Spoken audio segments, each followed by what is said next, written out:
Hey there, people. We've all sat through history class. We know the highlights of the Revolution, the Civil War, the moon landing. It's a clean, polished narrative of progress. But history isn't a straight line, it's more of like a graveyard.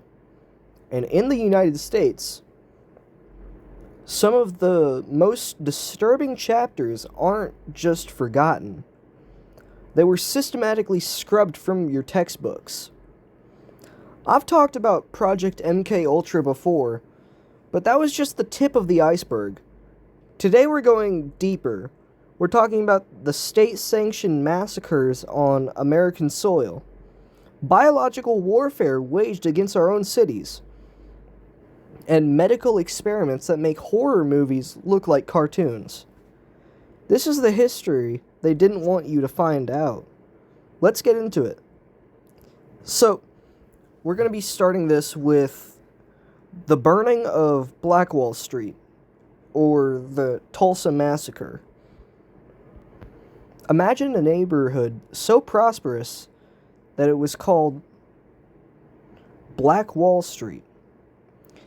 In 1921, Tulsa's Greenwood district was a beacon of black success. Doctors, lawyers, luxury hotels, and thriving Branks.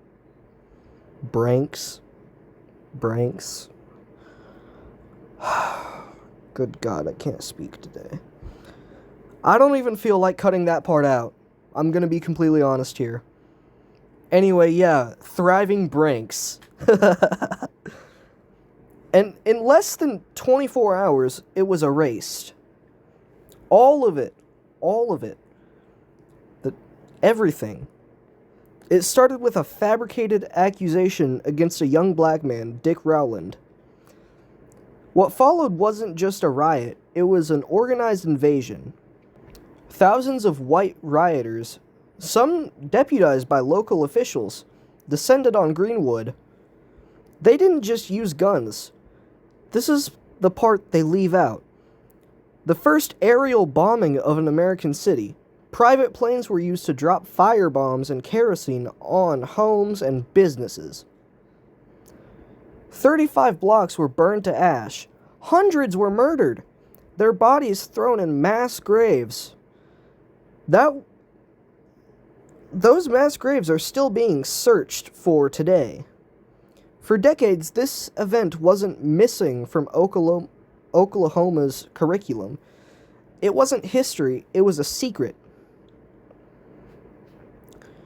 Now, let's talk about Operation Sea Spray, the San Francisco Bio War. In September of 1950, residents of San Francisco were enjoying the fog. Little did they know, the fog was artificial. The U.S. Navy spent 6 days spraying Sriracha...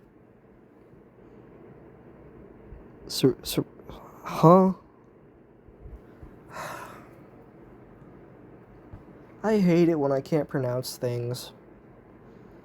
I really need to start pronouncing things, or learning how to pronounce things, before I write my scripts. This is gonna be the fucking death of me. Okay, you know what? Yeah, that word. Anyway. It was supposed to be a supposedly harmless bacteria. Off the coast, to see how biological attacks would spread through major cities. They released massive clouds of the bacteria. The result, nearly everyone of the 800,000 residents inhaled millions of particles. It wasn't harmless. Within weeks, people started showing up at hospitals with rare, life-threatening urinary tract and heart infections. One man, Edward Nevin, died following a heart surgery that became infected by the very bacteria the Navy had released. The scariest part, this wasn't the only one. Between 1949 and 1969, the military conducted over 200 secret vulnerability tests. This was all across the U.S. It would include releasing simulated biological agents in the New York City subway system. You were a lab rat and you never even knew. It was horrible. Now let's go to the Tuskegee syphilis study. 40 years of betrayal, what I like to call it. If you want to know why there is a deep-seated distrust of the medical system in certain communities, you have to look at the Tuskegee. I don't know if I'm saying that right. I'm sorry if I am. I'm sorry if I'm saying it wrong. In 1932, the Public Health Service began a study on 600 black men in Alabama. They were told they were being treated for bad blood. In reality, the government wanted to watch the natural progression of untreated syphilis. By 1947, penicillin was the standard life-saving cure for syphilis. The researchers deliberately withheld it. They let these men go blind, go insane, and die painful deaths, all while watching them like insects under a microscope. They even prevented these men from receiving treatment elsewhere. This went on for 40 years. It only stopped in 1972 because a whistleblower leaked the story to the press. Now let's talk about Project Sunshine, Harvesting the Dead. During the height of the Cold War, the U.S. was obsessed with radioactive fallout, specifically strontium-90. I'm sick, by the way. To study its effects, the Atomic Energy Commission launched Project Sunshine. They needed human tissue. Specifically, they needed the bones of the young because strontium-90 collects in developing bones. They began a global harvesting program. They took bone samples and sometimes entire limbs or bodies from deceased infants and children, often without the consent or knowledge of the grieving parents. Dr. Willard Libley. That's a weird name. Oh, it's Libby. Whoops. I'm sorry that I keep messing up. Not even just in this video, but the last video too. I kept on having like little mistakes in my grammar that I cut it out. Oh boy. Ah! Anyway, Dr. Willard Libley, a lead scientist, famously said they needed samples, and if that meant body snatching, then they needed to do it. They collected over 15,000... Is that how you say it? 1,500 samples worldwide. Treating human remains like military hardware. That's pretty fucked up. Now how about the American eugenics movement? We often associate eugenics with Nazi Germany. But the Nazis looked to America for inspiration.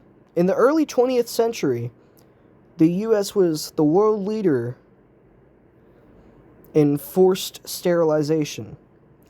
Over 30 states passed laws allowing the states to forcibly sterilize anyone deemed unfit, including the mentally ill, the disabled, and the poor and promiscuous women.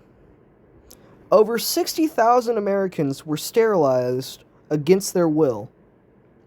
In the 1927 Supreme Court case, Buck v. Bell, Justice Oliver Wendell Holmes famously ruled